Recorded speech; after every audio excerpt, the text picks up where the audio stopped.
Mais um podcast de sociologia. Tá vendo aquele edifício, moço? Ajudei a levantar.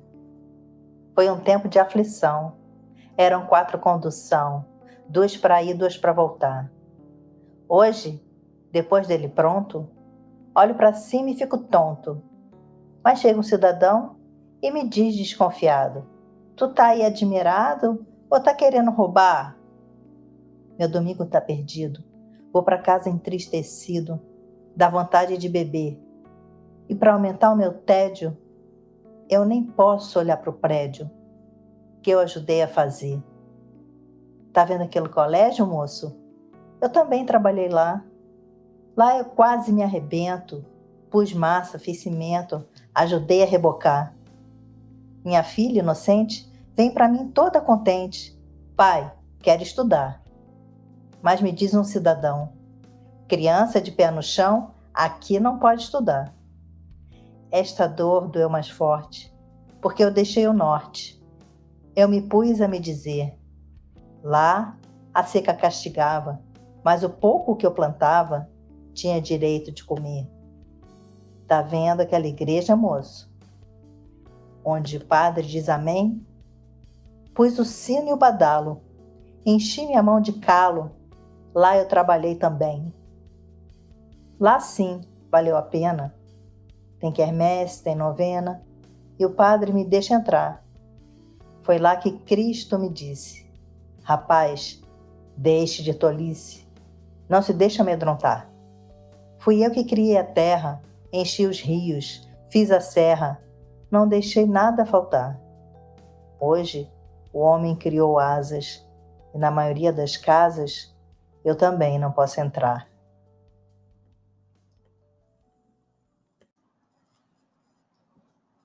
Eu estou gravando para você uma série de pequenos podcasts para você ter como referência para sua próxima avaliação. O primeiro de todos, eu recitei a música Cidadão, escrita por Zé Geraldo em 1981, que retrata a vida de um pedreiro que construiu, mas ele não tinha acesso às coisas nessa sociedade que ele vivia. Nós temos, relacionado a isso, teoricamente, a ideia, o conceito de mais-valia do Marx, que é o seguinte: é a diferença que dá margem ao lucro entre o que o trabalhador recebe e o valor que ele produz. Significa o seguinte: o trabalhador, por meio de sua força de trabalho, vai gerar um valor muitas e muitas vezes maior do que o salário que ele recebe. Então, muitas vezes, ele sequer tem condições de comprar as coisas nessa sociedade que ele contribui. Então, o que é a mais-valia? Refere-se a esse excedente. Como assim excedente? Aquilo que está a mais no valor relacionado ao seu salário e o resultado do seu trabalho em termos de valor total. Essa é a mais-valia. Nesse terceiro podcast, nós vamos falar do Estado laico. Esse conceito está relacionado com possíveis temas: intolerância religiosa, democracia, racismo, etnocentrismo e até mesmo direitos humanos. O que é o Estado laico? É uma forma de organização política que garante a liberdade religiosa a todos os cidadãos, inclusive de não ter religião nenhuma. O Estado laico, também chamado de laicismo, não é contra a religião, mas garante que todas as crenças possam coexistir sem a preponderância de apenas um credo. A ideia de um Estado laico surgiu com as ideias iluministas e a Revolução Francesa, quando os revolucionários propuseram a separação total da Igreja e do Estado. Estado laico é aquele que não adota a religião oficial, promove a liberdade religiosa e protege igualmente aqueles que não optarem por uma crença. Um Estado laico não pode adotar uma religião oficial, ou preferir ou privilegiar crenças, e deve garantir a liberdade para que todos cultuem ou não sua crença em divindades. Em um Estado laico, não pode haver qualquer tipo de justificativa das ações políticas em Deus ou em qualquer divindade, levando-se em conta a vontade geral e o bem do povo, independente de crenças religiosas.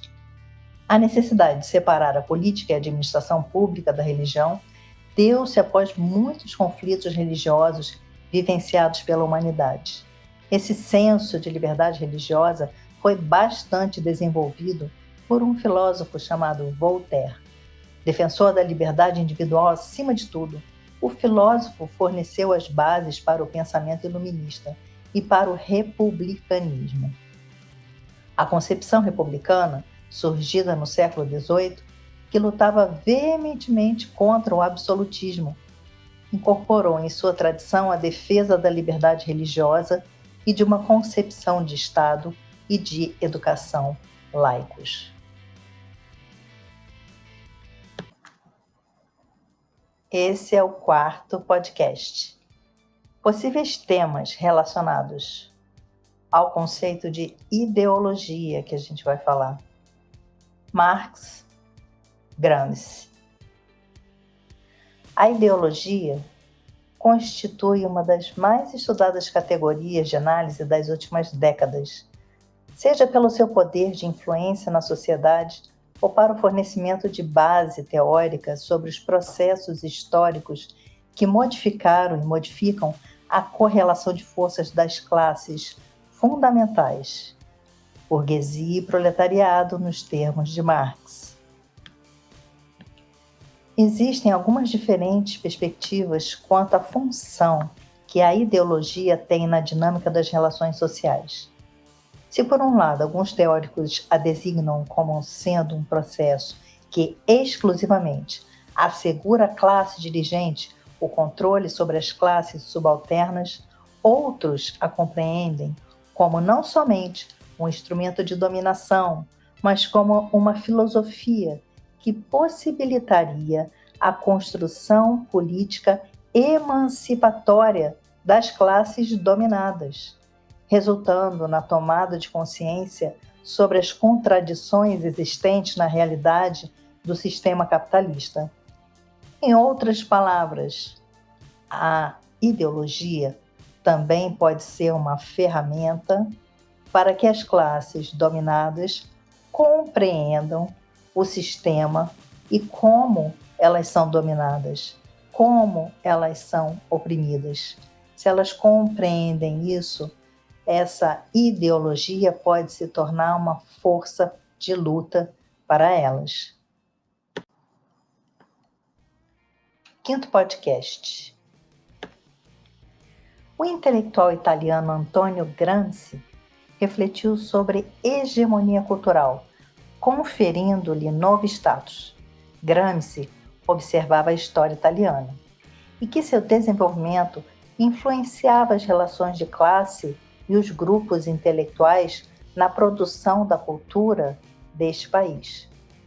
Devido às suas condições próprias e industrialização tardia, a relação entre a estrutura e a superestrutura, quem lembra aí? Estrutura e superestrutura, a gente viu em Marx, né? Estrutura é a parte econômica, superestrutura, tudo que vai em volta, as ideologias, as crenças.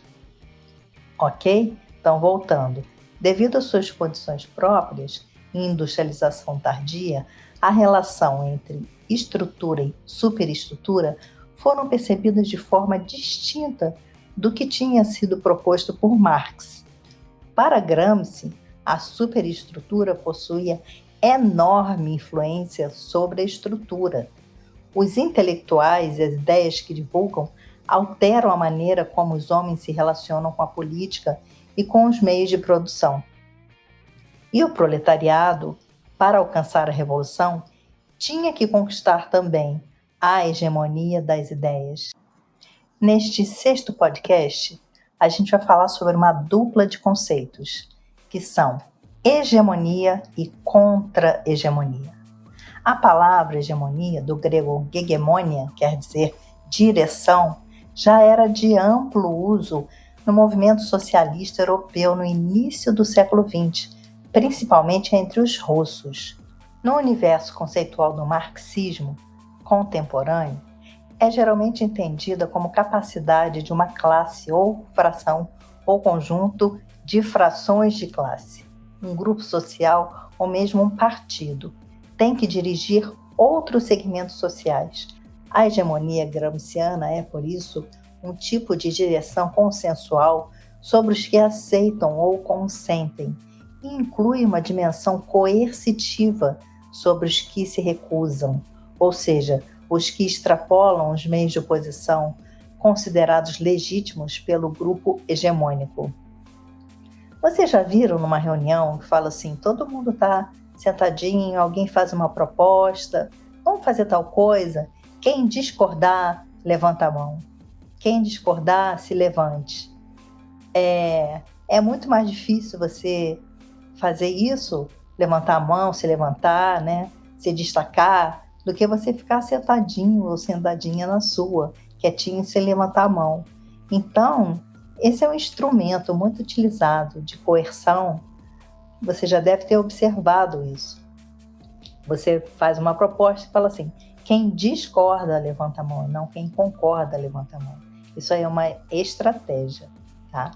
Então, em Gramsci, a hegemonia oscila entre dois sentidos, direção consensual ou exercício legitimado de força por meio do consenso. É aquilo que eu falei antes. Quando você tem um consenso, todo mundo concorda, aquilo é muito coercitivo, né? Quem discorda fica assim, tímido, fica receoso, fica com medo, né? A hegemonia não se resume a uma dominação ideológica ou mesmo política, mas se refere à relação orgânica que um grupo político mantém com uma classe fundamental, o que, em linguagem gramsciana, significa uma classe que exerce uma função decisiva no mundo da produção material.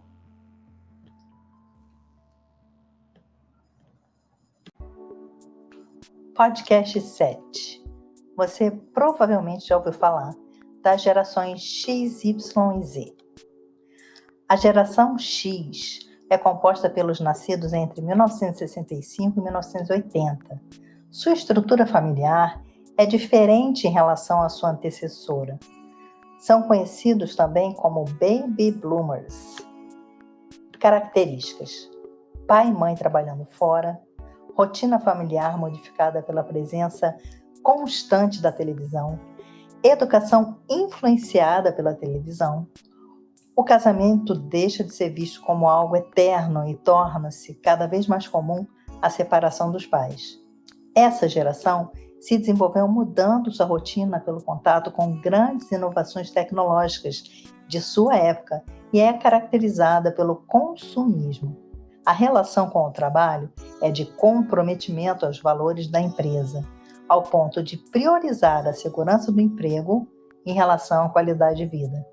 Sua marca principal, além do consumismo, é o materialismo e competitividade. A geração Y, também conhecida como Millennials, abrange os nascidos aproximadamente entre 1981 e 1994.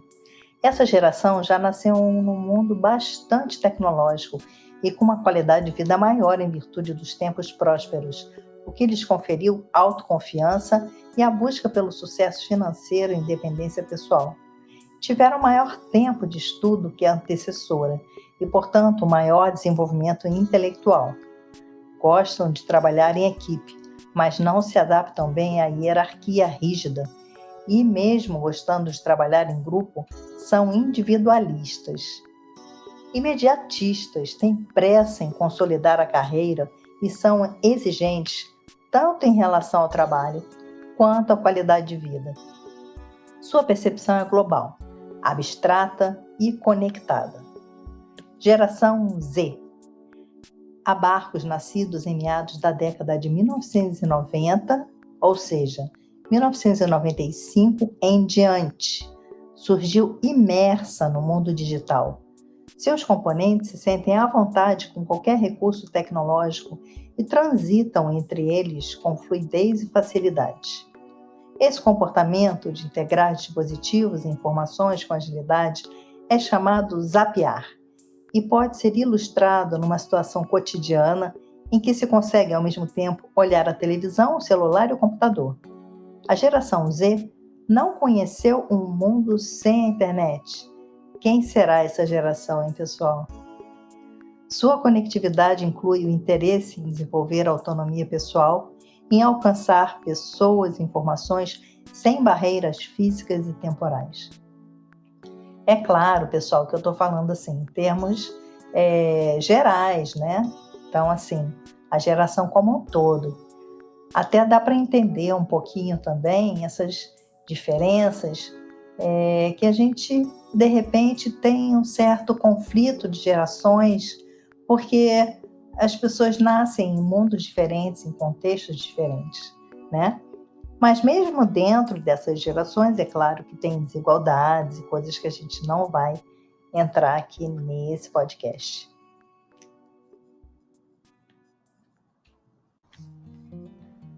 Ufa! Chegamos no nosso último podcast, número 8.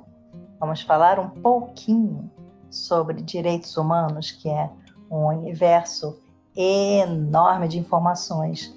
A gente vai falar só um pouquinho do Zito, tá? Vamos lá.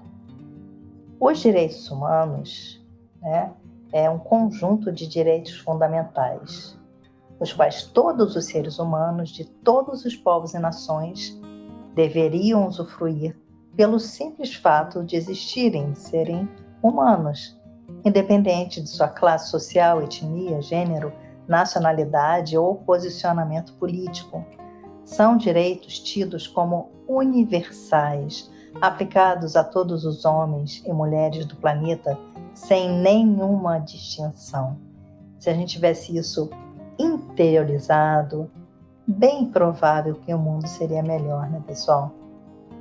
Ainda que cada nação ou grupo tenha seu próprio escopo jurídico, os direitos humanos devem ser aplicáveis em todo e qualquer território, mesmo que escassamente praticado, especialmente em países pobres ou com uma longa tradição de autoritarismo político. O respeito aos direitos humanos é considerado pré-requisito para o exercício pleno da democracia.